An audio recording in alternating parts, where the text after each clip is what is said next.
A Föld életének egyik alapköve, melyről egykor Albert Einsteinnek tulajdonítottak egy szívszorító jóslatot. A tudós állítólag azt mondta, ha a méhek eltűnnek a Föld színéről, az emberiség alig több mint 4 évet él. Nincsenek méhek, nincs beporzás.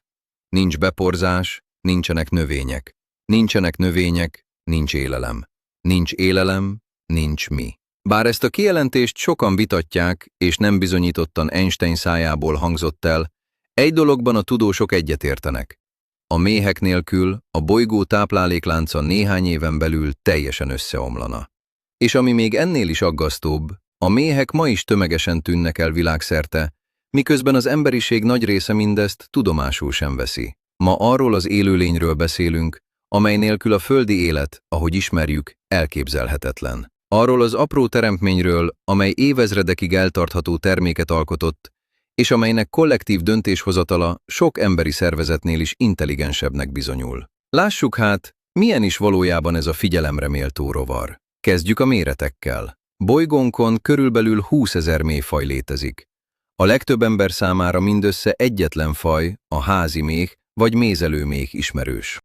A fennmaradó 19.999 faj magányosan vagy kis csoportokban él, beporozzák a növényeket, fészket raknak a földben, szárakban vagy sziklahasadékokban, és jószerivel észrevétlenek maradnak számunkra. Az Apis mellifera, a mézelőméh az a faj, amelyet az emberiség tenyészt. Eredetileg Afrikából és Eurázsiából származik, de az emberi tevékenység évezredei során elterjedt az egész világon. Beszélgetésünk nagy része róla szól majd.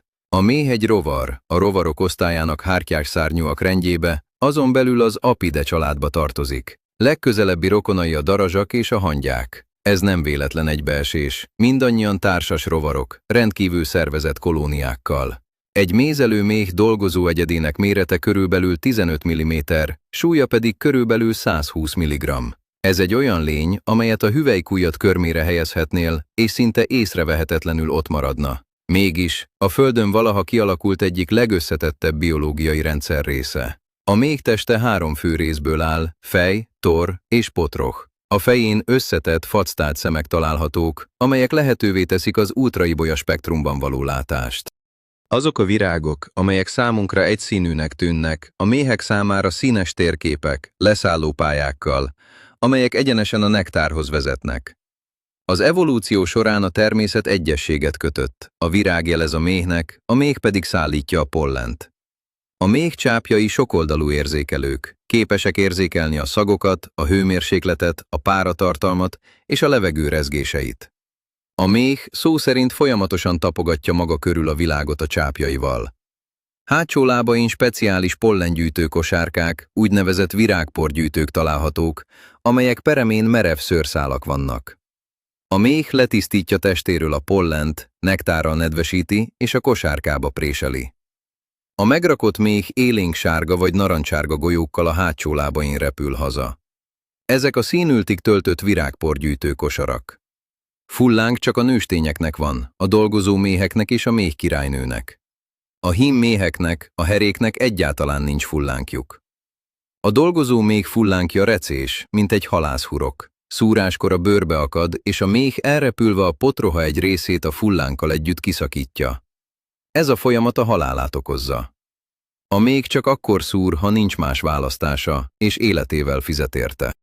A méh királynő az egyetlen a kaptárban, sima, recézetlen fullánkkal rendelkezik. Ezt többször is használhatja anélkül, hogy kárt szenvedne, de rendkívül ritkán teszi, csak közvetlen veszély esetén vagy egy másik királynő elleni küzdelemben. A kaptár szerkezete és a méhek társadalma. Egy kaptár nem csupán méhek sokasága, hanem egyetlen egységes organizmus. A biológusok gyakran a szuperorganizmus kifejezést használják, mivel a kaptár úgy működik, mint egyetlen élő szervezet, ahol minden egyes méh egy külön szerv funkcióját tölti be. Egy tipikus kaptárban 40 000 és 80 000 egyed él. A nyár közepén ez a szám elérheti a 100 000-et is. Közülük egyetlen méh királynő található, akinek kizárólagos feladata a szaporodás. Naponta akár 2000 tojást is lerakhat, az aktív időszakban szinte megállás nélkül. A királynő akár 5 évig is élhet, ami hosszú élettartam rekordnak számít a méh családon belül. A dolgozó méhek nyáron körülbelül 6 hétig élnek. Néhány száz hím méh, a here, méhe is megtalálható a kaptárban. Az ő egyetlen feladatuk egy fiatal királynő megtermékenyítése. Nem dolgoznak, nem gyűjtenek nektárt, nem őrzik a kaptárt, csak esznek és várnak.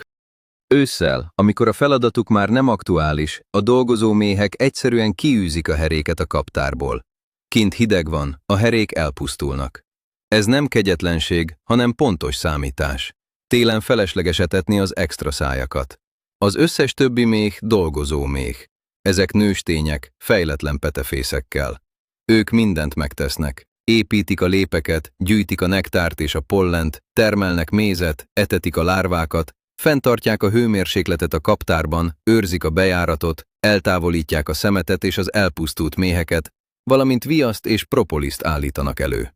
A legmeglepőbb, hogy a dolgozó méheknek egyértelmű életkori alapú munkamegosztási rendszerük van. A sejtből frissen kikelt fiatal méh az első napokban takarítással foglalkozik, tisztítja a sejteket, majd dajkává válik, eteti a lárvákat, aztán építővé, viaszt termelve, végül őrzi a kaptár bejáratát. Élete utolsó 2 hetében válik csak gyűjtőméhvé, amely nektárért repül ki. Minden méh pontosan tudja, mi a dolga, anélkül, hogy felülről érkező parancsokat kapna, vagy menedzserek irányítanák. A királynő nem irányítja a kaptárt a szószoros értelmében. Nem ad parancsokat. Az irányítás kémiai jeleken, feromonokon keresztül, valamint egy lenyűgöző mechanizmus a tánc nyelvének segítségével zajlik, amelyről érdemes külön szólni. 1946-ban egy osztrák biológus, Karl von Frisch, hihetetlen felfedezést tett. A méhek tánccal kommunikálnak. Egy nektárforrás talált méh visszatér a kaptárba, és egy táncot ad elő a lépeken. A tánc formája, időtartama és a függőlegeshez viszonyított szöge 3 paramétert kódol. Az irányt a forráshoz, a naphoz képest, a távolságot és az élelem minőségét. A többi méh figyeli a táncot, és tévedhetetlenül megtalálja a jelzett helyet. E felfedezéséért von Frisch 1973-ban Nobel-díjat kapott. A méhek a Föld azon kevés élőlényei közé tartoznak, amelyek szimbolikus nyelvet használnak távoli tárgyakról szóló információk átadására. Ez egy olyan képesség, amelyet eddig kizárólag emberinek tartottunk. A méz készítésének lenyűgöző folyamata. A méz nem csupán egy édesanyag. Ez egy összetett biokémiai folyamat eredménye, amely több hetet vesz igénybe, és több ezer egyed összehangolt munkáját igényli. A nektár az alapanyag. A gyűjtőméh a szívókájával szívja ki a virágból, és mézgyomrába egy különálló, az emésztéstől független szervébe helyezi. A mézgyomor körülbelül 40 mg folyadékot képes befogadni. Annak érdekében, hogy megtöltse, a méh 100 és 1500 virágot is felkeres. Már a mézgyomorban megkezdődik a kémiai átalakulás.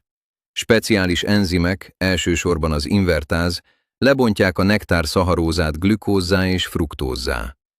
Ez a folyamat a kaptárban is folytatódik.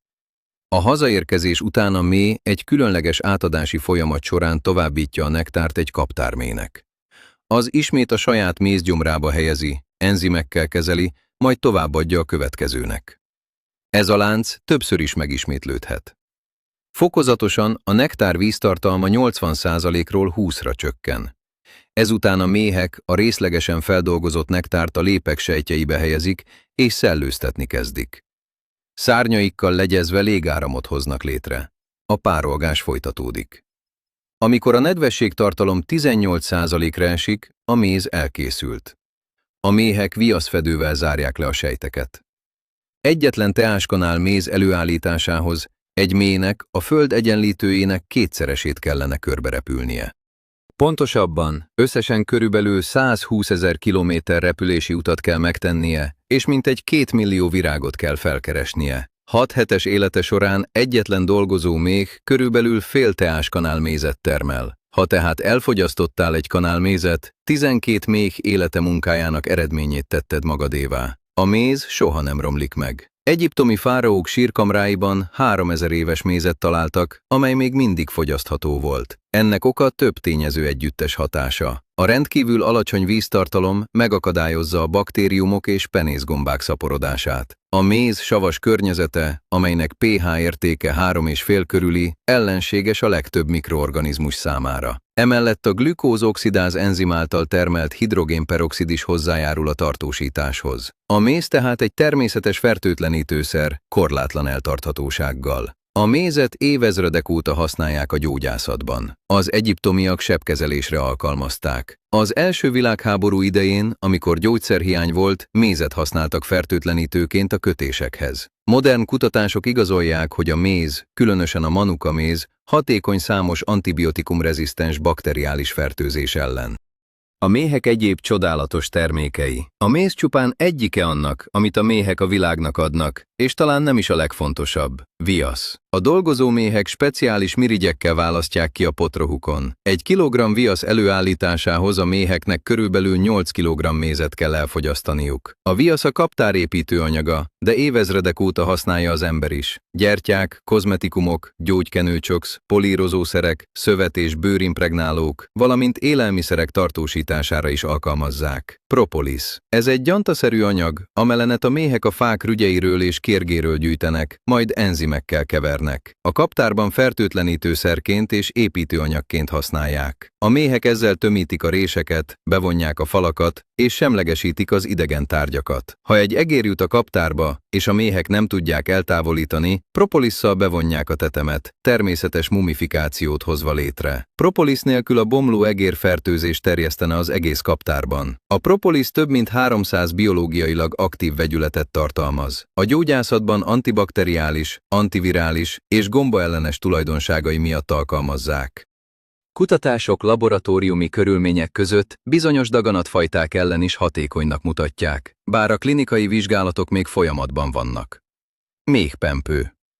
Ez egy különleges anyag, amelyet a fiatal dolgozó méhek mirigyei termelnek. Minden lárvát az első 3 napban ezzel táplálnak, de az a lárva, amelyből királynő lesz, korlátlanul kap méhpempőt fejlődése során. Ez az egyetlen, ami megkülönbözteti a királynőt a dolgozó méhtől. Genetikailag azonosak, a különbség csupán a táplálkozásban van. A királynő 5 évig él, a dolgozó méh pedig 6 hétig. A királynő 2-szer akkora, és petefészkjei teljesen kifejlődtek. Mindez a méhpempő, és nem a genetika eredménye. A méhpempő egy egyedi fehérjét, a rojalaktin tartalmazza, amely egy hormonális kaszkádot indít el, ami a királynő fejlődéséhez vezet. Ez az epigenetika egyik leginkább tanulmányozott példája, ahol nem a gének, hanem azok expressziója határozza meg, mivé válik egy szervezet. Méhméreg, avagy apitoxin. Egy szúrás során körülbelül 0,1 mg méreg jut a véráramba. A legtöbb ember számára ez csekély irritációt jelent, de allergiás egyének számára potenciálisan halálos kimenetelű is lehet. Az apitoxin melitint tartalmaz, amely a leginkább tanulmányozott komponense. Kutatások szerint gyulladáscsökkentő tulajdonságokkal rendelkezik, és potenciális szerként vizsgálják bizonyos vírusok és daganatok ellen. Az apiterápia, a mélyméreges kezelés évezredek óta gyakorlatban van. A modern orvostudomány óvatosan közelíti meg, de a kutatások folytatódnak. És most egy kérdés az önök számára. Használtak-e már valaha méhészeti termékeket gyógyászati célokra? Mézet, propoliszt vagy méhpempőt? Írják meg kommentben. Beporzás. A méhek létfontosságú szerepe az élelmiszertermelésben. Ez a méhek legfontosabb feladata. Nem a méz termelése, hanem a beporzás. A Föld összes virágos növényének körülbelül 80%-a függ a rovarok általi beporzástól, és ezek közül a többség a méhektől. Az emberiség által fogyasztott élelmiszerek nagyjából 1/3 a méhek beporzásának köszönhetően létezik. Konkretizáljuk. Az alma, körte, meggy, cseresznye, kajszibarack, őszibarack, szilva mind méhek általi beporzást igényel. Az uborka, cukkini, tök szintén a méhek munkája. A mandula 90%-ban függ a méhektől. Eper, málna, áfonya, szeder, méhek. Kávé, méhek. Kakaó, méhek. Napraforgó, méhek. A gabonafélék, mint a búza, rizs, kukorica, szélbeporzásúak, és nem függenek a méhektől. Ez az a néhány év, amit az emberiség elméletileg kenyéren és rizsen élhetne túl, gyümölcsök, zöldségek, diófélék, csokoládé és kávé nélkül. De ez még nem minden. Méhek nélkül nem csupán a termesztett növények tűnnének el, az ökoszisztémák alapját képező vadon élő virágos növények is eltűnnének. Nyomban utánuk eltűnnének azok a rovarok és madarak, amelyek ezekkel a növényekkel táplálkoznak. Majd a ragadozók, amelyek ezekkel a madarakkal és rovarokkal táplálkoznak. A tápláléklánc alulról felfelé omlik össze. Egyetlen mézelő méhcsalád egy szezon alatt 5 és 10 négyzetkilométer közötti területet poroz be. A méhek által biztosított beporzás gazdasági értéke a világ mezőgazdasága számára évente megközelítőleg 250 milliárd dollárra tehető. Ez egy olyan szolgáltatás, amelyet a természet ingyen nyújt, amíg a méhek élnek. Az Egyesült Államokban a méhek általi beporzást évente 15-20 milliárd dollárra becsülik. Kaliforniában minden mandulakert, amely a világ legnagyobb mandula termesztője, teljes mértékben bérelt kaptáraktól függ. A gazdák fizetnek a méhészeknek, hogy a virágzási szezonban odaszállítsák a kaptárakat. Enélkül nem lenne termés. Amikor a méhek eltűnnek egy adott területről, az emberek néha manuális beporzásra kényszerülnek. Kína, Szecsuán tartományában, ahol a méhek az ellenőrizetlen peszticid használat miatt eltűntek, a gazdák ecsetekkel porozták be az almafákat kézzel, virágról virágra. Ez nem egy hipotetikus forgatókönyv, ez megtörtént. Ez éppen most történik. A méhek eltűnésének okai globális válság. A 2000-es évek eleje óta a világban drasztikus mértékű méhpopuláció csökkenés figyelhető meg. Ezt a jelenséget kaptárelhagyásos szindróma, azaz CCD, Colony Collapse Disorder néven ismerjük. A méhek egyszerűen elhagyják a kaptárt, és soha nem térnek vissza. Nincs holttest, a kaptár kiürül. Csak az Egyesült Államokban 2001-től 2007-ig a méhkolóniák körülbelül 30%-a pusztult el. Egyes államokban ez az arány az 50%-ot is meghaladta. Európában és Ázsiában is hasonló a helyzet. Ennek több oka is van, és ezek egyszerre egymást erősítve hatnak. Peszticidek. Elsősorban a neonikotinoidok, egy rovarírtószerosztály, amelyet széles körben alkalmaznak a mezőgazdaságban. Ezek nem ölik meg azonnal a méheket, hanem krónikusan hatnak az idegrasderükre, károsítják a tájékozódási képességüket, a memóriájukat és a tanulási képességüket. Egy méh, amelyet kis adag neonikotinoiddal kezeltek, elveszíti azt a képességét, hogy megtalálja a hazafelé vezető utat a kaptárba. Egyszerűen nem tér vissza, mert nem talál haza. Ez a kaptárelhagyásos szindróma lényege. Az Európai Unió 2018-ban betiltotta a 3 legveszélyesebb neonikotinoid szabadban történő alkalmazását. Ez fontos lépés, de a világ legtöbb országában ezeket az anyagokat továbbra is használják. Varroa atka. A Varroa destructor egy Ázsiából származó parazita. A méhek és lárváik zsírszövetével táplálkozik, gyengíti az immunrendszerüket és vírusokat terjeszt. Ma már szinte minden kaptárban jelen van a bolygón, Ausztráliát és néhány elszigetelt területet kivéve. Rendszeres kezelés nélkül az atka 2-3 év alatt elpusztítja a kolóniát. Élőhelyvesztés. A monokultúrás mezőgazdaság, a végtelen búza vagy kukoricaföldek valóságos sivatagot jelentenek a méhek számára. Nincs virágzó növények sokfélesége, nincs táplálék. Az urbanizáció elpusztítja a réteket és a virágos útszéleket. A vadméhek, amelyeknek nincsenek kaptáraik, elveszítik fészkelőhelyeiket. Klímaváltozás. A növények virágzási ideje megváltozik. A méhek, amelyek egy bizonyos szezonális ciklushoz kötődnek, aszinkronba kerülnek a virágokkal. Korábban vagy később érkeznek, amikor a nektár már nincs ott, vagy még nincs jelen. Kórokozók, gombás fertőzések, vírusok, baktériumok. A peszticidektől és a varroa atkától legyengült méhek rosszabbul ellenállnak a betegségeknek. A fertőzések gyorsabban terjednek. És most a második kérdés az önök számára. Észrevették-e az elmúlt években, hogy kevesebb a méh, mint gyermekkorukban? Nem csak a mézelő méhek, hanem úgy általában bármilyen rovar az utcán. Írják meg. Mi történik, ha a méhek eltűnnek? Első év. A virágzó mezőgazdasági növények hozama drámaian csökken. Gyümölcsök, bogyók, diófélék hiánycikké válnak. Az árak az egekbe szöknek. A gazdák megpróbálnak átállni kézi beporzásra vagy drónok segítségével, de ez összehasonlíthatatlanul drágább és lassabb. Második-harmadik év. Az élelmiszerhiány egyre súlyosbodik. Számos vadon élő virágos növényfaj eltűnik. Velük együtt eltűnnek az ezektől függő rovarok és madarak. Az ökoszisztémák kaszkádszerű összeomlása kezdődik, 4.-5. év. A globális élelmiszertermelési rendszer összeomlás veszélyébe kerül. Az emberiség étrendjének egyharmada eltűnt, vagy a többség számára elérhetetlenné vált.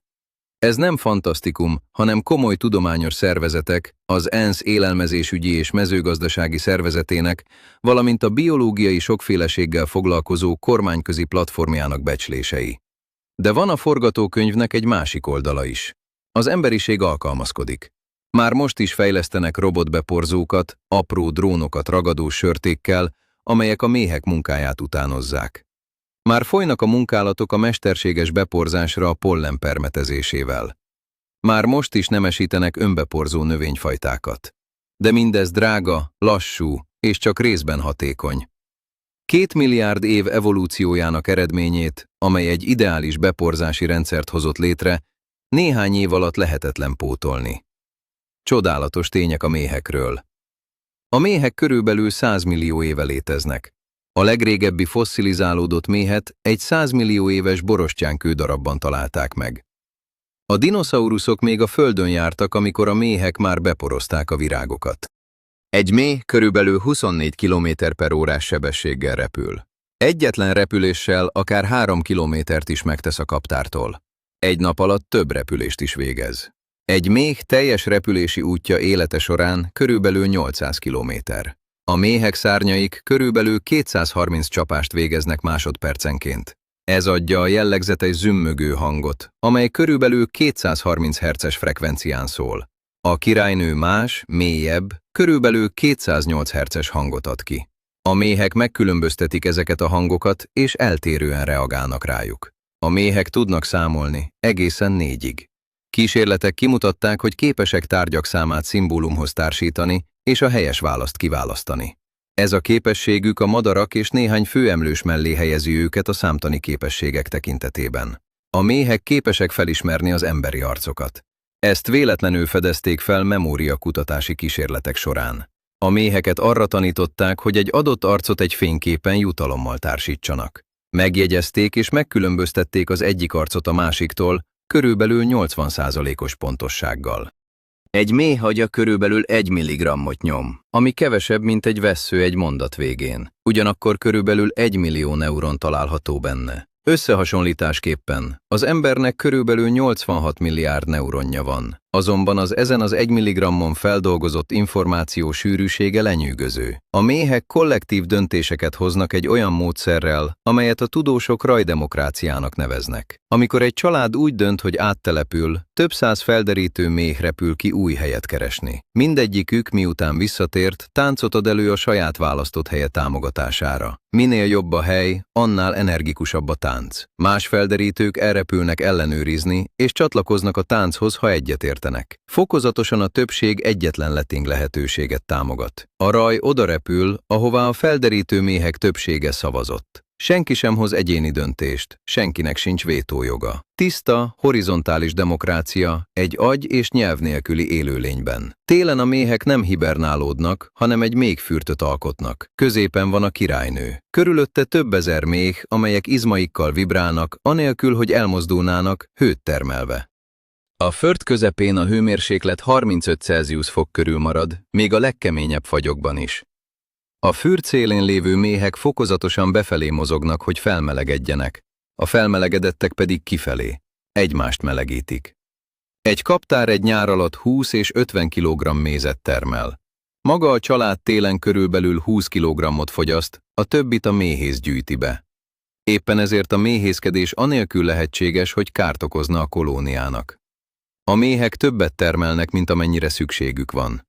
És most a harmadik kérdés az önök számára.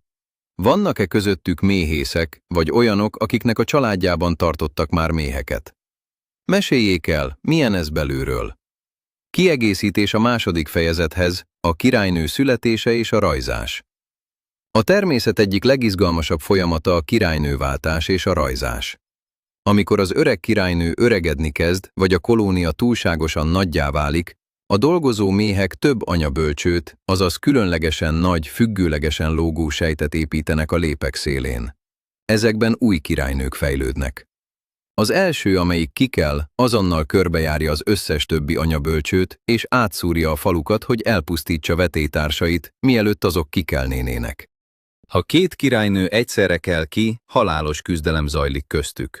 A győztes fiatal királynő nászrepülést hajt végre. Magasan a levegőbe emelkedik, akár 30 méteres magasságba, és ott párosodik 10-20 különböző családból származó herével. Minden here a párosodás után azonnal elpusztul, reproduktív szervei a királynőben maradnak. Cserébe a királynő élete végéig, akár 5 évig elegendő spermiumot kap, és soha többé nem párosodik. Eközben az öreg királynő a család felével együtt elrepül a kaptárból. Ez a raj. Egy hatalmas, sűrű, 10 000-től 20 000-ig terjedő mélysereg, amely ideiglenesen egy faágra vagy kerítésre telepszik, fürt formájában. Ez nem agresszió, hanem áttelepülés. A raj ebben a pillanatban szinte veszélytelen. A méheknek nincs védendő kaptáruk, és teljes mértékben egy új otthon keresésével vannak elfoglalva. Pontosan ebben a pillanatban dolgoznak a felderítő méhek, és ekkor zajlik az a bizonyos rajdemokrácia, amelyről korábban szóltunk. Kiegészítés a 3. fejezethez.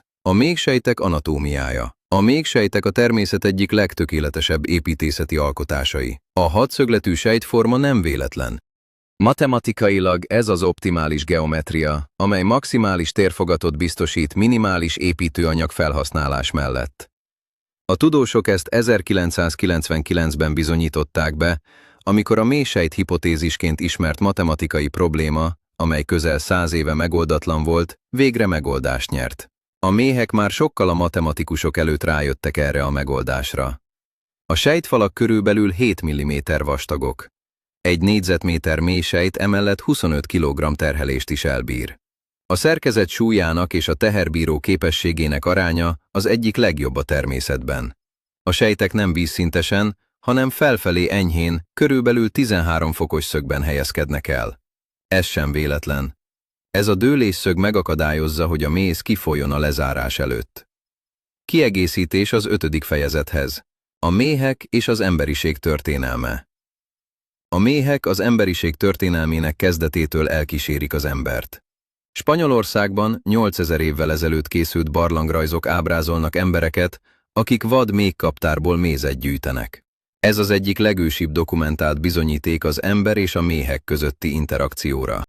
Az ókori Egyiptomban a méh a királyi hatalom szimbóluma volt, és szerepelt a fáraó címének hieroglifikus írásmódjában. Az egyiptomiak kerámia csövekben tartották a kaptárakat, és tudták őket szállítani a Níluson felfelé és lefelé, követve a virágzási időszakokat. Ez volt a történelem első ipari méhészkedése. Az ókori Görögországban a méz az istenek eledele volt. Az ambróziát, azaz a halhatatlanságot adó táplálékot természet fölötti édesanyagként írták le. Hippokratész mézet használt sebek és bélbetegségek kezelésére. A középkori Európában a méz volt az alapvető édesítőszer, a cukor és más édesítőszerek megjelenése előtt. A méhészkedés fontos része volt a kolostori gazdálkodásnak. A méhviasz templomi gyertyákhoz került felhasználásra, ezzel a méhek szó szerint a vallásos élet részévé váltak. A mézsör az emberiség egyik legősibb alkoholos itala. Maradványait 9000 éves edényekben találták Kínában. A skandináv mitológiában a méz a harcosok itala Valhallában. Az első világháború idején, amikor a cukorkészletek megcsappantak, Nagy-Britannia mozgósította a méhészeket a méztermelés növelésére. A második világháború ostromlott városaiban kaptárakat tartottak közvetlenül az épületek tetején. Napóleon Bonaparte a méhet választotta személyes szimbólumául. Ez a szorgalmat, a szervezettséget és a kollektív erőt jelképezte. Méhek voltak hímezve koronázási palástjára. Kiegészítés a 8. fejezethez. További érdekes tények. A méhek nem alszanak a szó megszokott értelmében. Vannak pihenési időszakaik, több órára mozdulatlanná válnak és csökkentik agyi aktivitásukat. Azonban nincs teljes értékű alvásuk, mint az emlősöknek. A fiatal méhek rendszertelenül pihennek, míg az idősebb, gyűjtő méhek éjszakánként szabályosabban. A méhek érzékelik a virágok elektromos mezejét. Minden virág gyenge negatív elektromos töltéssel rendelkezik. A méh repülés közben pozitív töltést halmoz fel. Amikor a virághoz közelít, vonzás jön létre, és a pollen szó szerint ráugrik a méhre. Egy látogatás után a virág elektromos töltése körülbelül 20 percre megváltozik. Ez jelzés más méhek számára: itt már jártak, kevés a nektár, repüljenek tovább. A méhek képesek megoldani a utazóügynök problémát. Ez egy matematikai feladat, amely több ponton keresztül vezető optimális útvonalról szól, és a klasszikus, számítási szempontból bonyolult problémák egyike. A méhek, amikor több nektárforrást látogatnak, intuitív módon egy közel optimális útvonalat választanak. A számítógépek próbálgatással oldják meg ezt a feladatot. A méhek elsőre elvégzik. A méhek riasztó feromonja banánillatú. Ha egy méh megcsípte önt, a kaptár közelében érzett banánillat másokat is odavonzhat. Nem a legjobb idő banánt enni egy méhészet közelében. Egy teáskanál mézben körülbelül 12 méh egész életén át tartó munkája rejlik. Egy literes üveg méz pedig nagyjából 80 000 kilométer összegzett repülési utat jelent, ami közel duplája a Föld egyenlítőjének megkerülésének. Kiegészítés: méhek és modern technológia. A tudósok nem csupán a méhek védelme, hanem inspiráció miatt is tanulmányozzák őket. A rajintelligencia algoritmusok, a felderítő méhek viselkedésén alapuló matematikai modellek útvonal optimalizálásra használatosak a logisztikában, terheléselosztásra a számítógépes hálózatokban és drónrajok irányítására. A méhek demokráciája olyan hatékonynak bizonyult, hogy számítógépes algoritmussá alakult.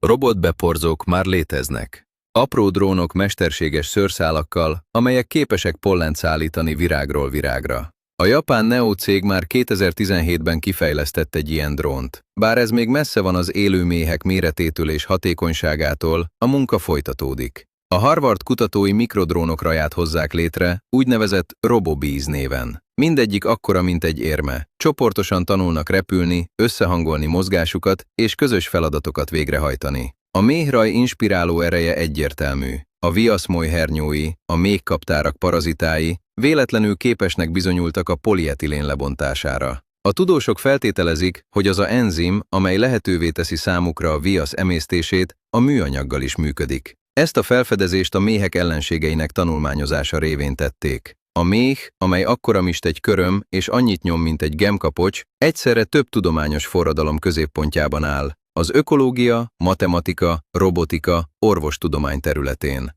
Mindez a méh. 100 millió éve végzi a dolgát, csendben, észrevétlenül, anélkül, hogy figyelmet követelne magának. Talán itt az ideje, hogy végre odafigyeljünk rá. Összefoglalás. Hozzászoktunk, hogy észre sem vesszük a méhet, elhesegetjük, félünk a fallánkjától, reggelire mézre gondolunk, anélkül, hogy elgondolkodnánk rajta, honnan származik. Pedig minden gyümölcs, amit elfogyasztunk, átment egy méhen. Minden virág, amit látunk, a méheknek köszönhetően létezik. Minden fa a kertben, minden bogyó az erdőben, mind ennek a munkának az eredménye. 100 millió éve. Amíg a dinoszauruszok születtek, éltek és kihaltak, a méhek virágról virágra repültek. Amíg civilizációk emelkedtek és hullottak, a méhek a sajátjaikat építették. Amíg mi politikáról és technológiáról vitatkoztunk, a méhek azt tették, ami nélkül a földi élet a jelenlegi formájában lehetetlenné válna. Egyetlen 120 mg súlyú élőlény, melynek agya alig 1 mg, mégis nélküle a világ élelmiszer termelésének 1/3 összeomlana. Ha szeretne valamit tenni a videó után, ültessen virágokat. Bármilyet. Ne vágja le idő előtt a pitypangot, ez a méhek első tavaszi tápláléka. Mondjon le a peszticidek használatáról a kertjében. Ha rajzást észlel, ne tegyen kárt bennük, hívjon méhészt. Élve elviszi őket. Ez nem érzékenység, hanem pragmatizmus. Szó szerint szükségünk van rájuk.